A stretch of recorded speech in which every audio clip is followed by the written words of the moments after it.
आखिरकार वो टाइम आ ही चुका है दोस्तों, जब अबीरा और अरमान दोनों एक हो जाएगी। क्योंकि कहानी में हम सभी ने देखा है किस तरह से अरमान और अबीरा दोनों भी साथ में आ रहे हैं और हाल ही में उनकी अब इंगेजमेंट भी होने वाली है। ये इंगेजमेंट भले ही फॉर्मेलिटी के लिए होगी, लेकिन फिर भी दोनों साथ में आ रहे हैं। दोनों को इस बात का एहसास हो रहा है कि वो दोनों साथ में हैं, लेकिन फिर भी किसी और की गलतफहमी की वजह से वो दोनों भी अलग हो चुके थे।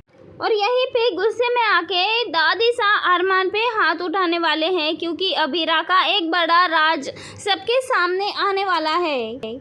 यहाँ पे अरमान को तो पता ही है कि अबीरा अपने बच्ची और अपनी परवरिश के लिए गैरेज में काम करती है, तो वही मन ही मन अरमान सोच रहा होता है कि अबीरा तो अच्छी भली एडवोकेट थी, जब मुझसे मिली थी अच्छी ऐश में रहती थी, लेकिन ये क्या इस तरह का काम अब कर रही है, गैरेज संभाल रही है और गाड़ियाँ ठीक कर रही है, इतना मेहनत का काम कर रही है।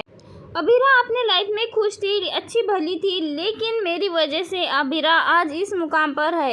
ऐसा मैंने क्यों किया, आखिरकार क्या हुआ था? तब यहाँ पे दादी सा कहती है अरमान को कि लड़की की लाइफ तो ऐसी नहीं थी, लेकिन तुम्हारे वजह से आज इस लड़की की लाइफ ऐसी हो चुकी है। ऐसे में पता चलता है अरमान को किस तरह से विद्या ने धोखा दिया था अबीरा को उसी के ज़िंदगी से दूर करने के लिए। जी हाँ दोस्तों, विद्या ने ही मायरा और अबीरा, अरमान, इन सब के परिवार को तहस नहस कर दिया था और जरिया बनाया था वानी का। यहाँ पे दादी सा कहने वाली है कि अबीरा के इस हालत का जिम्मेदार तुम और तुम्हारी माँ हो, जो डायरेक्ट अबीरा एडवोकेट से ये बन चुकी है।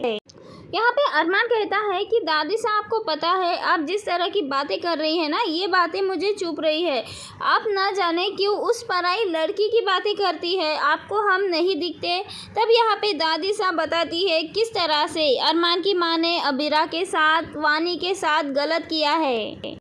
यहाँ पे अरमान कहता है आपका अपना तो मैं हूँ, वो लड़की नहीं।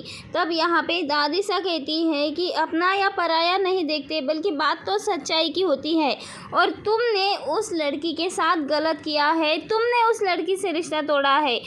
तब तुम्हारी माँ ने उसे चुपचाप रवाना कर दिया था। यहाँ पे सच्चाई पता लगती है अरमान को, दादी सा सारा सच बताती है। ये जानने के बाद पूरी तरह से होश उड़ जाते हैं अरमान के, और अबीरा से माफ़ी मांगता हुआ नज़र आता है। और यहाँ पे अबीरा से कहता है एक बार फिर से अपने रिश्ते की नई शुरुआत करने के लिए। लेकिन क्या अब अबीरा मानेगी अरमान की बात या नहीं? आप सबको क्या लगता है दोस्तों? अपनी राय कमेंट में बताएं।